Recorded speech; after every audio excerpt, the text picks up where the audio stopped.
women are, I don't know if you know this, but significantly more organized than men. Are they? Yes, and they probably have got it together a lot earlier and have sorted themselves out when it comes to going and voting, or at least being prepared to, where men easily distracted and probably harder to get off the couch and go and vote. So perhaps there is that kind of last minute, oh God, have we backed the wrong horse here? Welcome to The Debrief, where we talk with the Washington Examiner's top journalists about the headlines they're covering and where the story's going next. I'm Sarah Bedford, and I'm here with Managing Editor Chris Irvine. Hi. Chris, at the time of this taping, we are 4 days away from Election Day. I think it's safe to say both sides are very nervous about their chances in this statistically tied race. Let's start with the Republicans. What are their reasons for being nervous right now? I think if I'm the Republican side, I'm nervous because for all the talk of, oh, the joy is gone and Kamala's an empty vessel and she doesn't actually have anything original to say and she's just an extension of Joe Biden, why aren't they further ahead? If you look at everything, all the battleground kind of averages on Real Clear Politics is so tight. Everything is within the margin of error.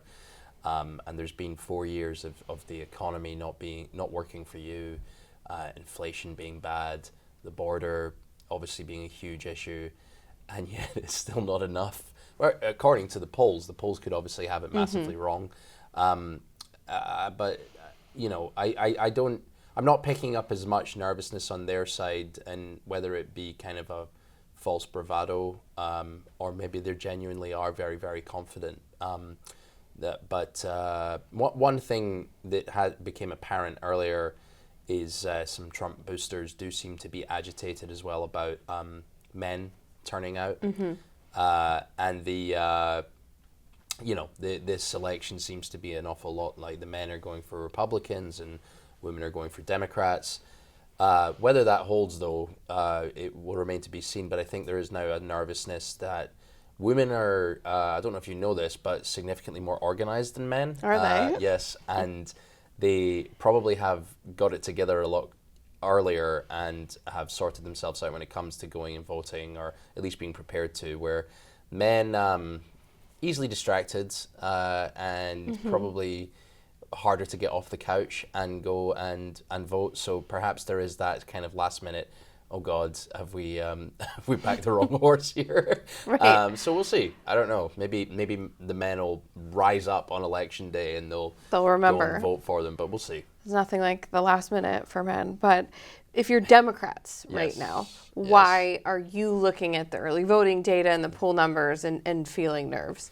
Yeah, well, I think the early polling data seems to, it's all over the map, really, and I think especially with Twitter being, having so much kind of misinformation on it, it's difficult to kind of parse through it. I do think that there's some early alarm bells that the black vote isn't as high for the Democrats as they would like it to be at this stage.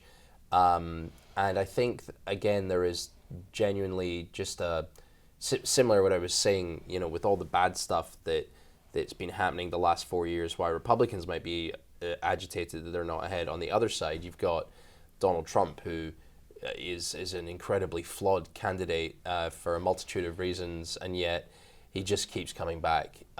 You know, we talked about, there was the Puerto Rico thing from earlier this week when it looked like that might be a gift to the Democrats, and then who should rear his head but President Joe Biden to really throw the impetus back to the Republicans. And if I'm, you know, the Harris campaign, I'm probably thinking, geez, like this guy just will not go down. I'm sure they're more nervous than the Republicans are. Here in the home stretch of the election, we have Donald Trump sort of sticking to the same themes, for better or worse. Yeah. He's been the whole campaign, but we've seen a pretty dramatic tonal shift from Kamala Harris, whose message is completely different than what she started out with a couple of months ago. What would you say is driving that shift in strategy, and do you think it's a wise one by Kamala?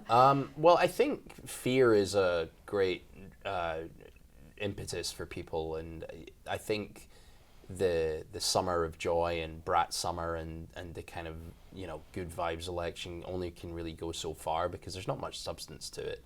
And Kamala, whether she likes to kind of project the fact that she's the change candidate, she's really not. Obviously, she's the vice president of the sitting administration. So her record, whether she likes it or not, is tied to the last 4 years.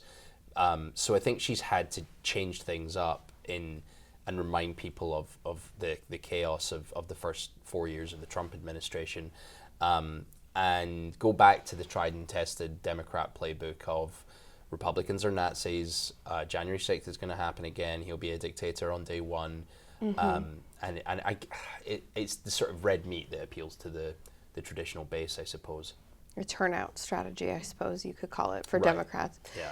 Well, Chris, thank you so much for being here today. Yeah. You can get more reporting from Chris and the rest of the political team at washingtonexaminer.com.